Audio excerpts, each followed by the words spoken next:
I'm going to open a world called Shooting Fish, so I could scroll through using an arrow to look for the game, or I find it easier if I just type in Shooting Fish and then it will find it for me.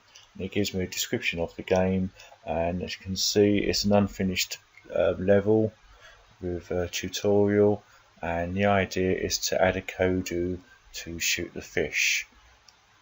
So to add a kodu, I click down the bottom on the kodu and he gets bigger to show he's been selected, and then I left click on my world to position and place my kodu. So choose kodu, then I left click and there's my kodu, and now I right click and I can program him. If I click on when, and what I want to do, I first trying to get him to move, so I want him to move on the keyboard control. So when keyboard, arrow keys, and what I want him to do, I want him to move. And he's shooting fish, so I now want him to shoot the fish. So when, and I want it when he sees the fish.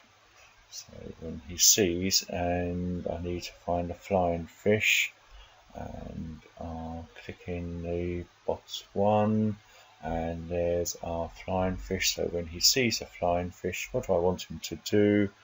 I want him to shoot, and again I press on the plus bar and that gives me different options.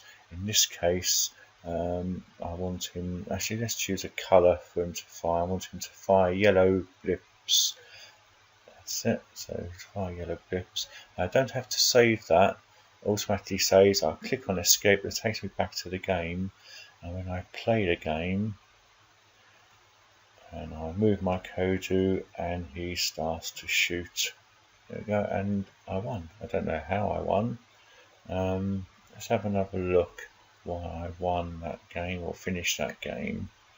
If I click on the cloud, actually first of all I need to click on kodu so I can select an object, and when I right click and it tells me when I hear the flying fish not.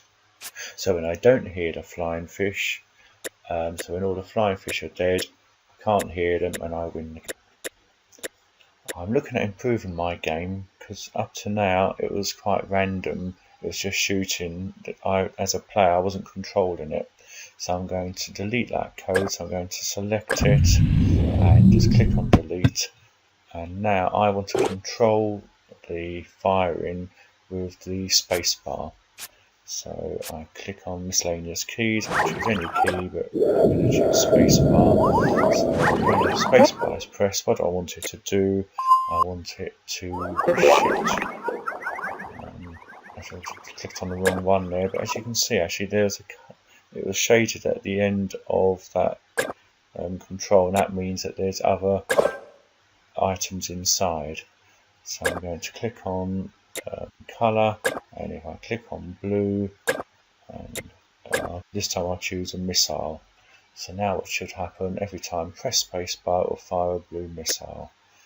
It automatically saves, so I'll press escape and press on play and move my kodu, and now when I click on the spacebar it is now shooting, and to me this adds more skill to the game because it's not continuous firing, and this is down to shooting accurately, something which I'm not very good at, so I need to practice on that, but at least there's now more skill in the game.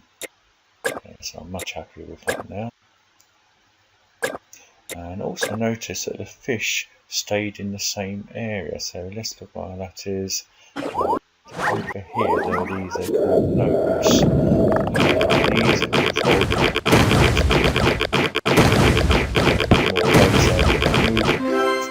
It allows the flying fish to move further around the screen. One of the fun things to do with kodu is to explore and be creative, so let's look at our kodu again and let's explore the different code.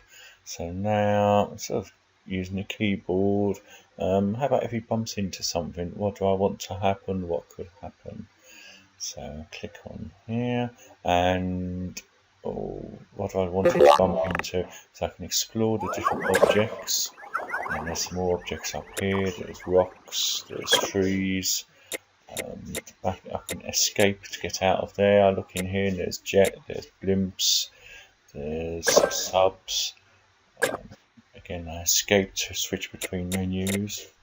And actually, let's have it when he bumps into anything. And what do I want to happen? Again, you can move and turn. There's more actions here. So raise water, lower water, camouflage. You can be just so creative in Kodu. So it's worth spending time to explore the different options on there. And so let's just end up. So let's escape to get out of there. If you make a mistake or want to delete a tile, if you right click and then you can cut tile.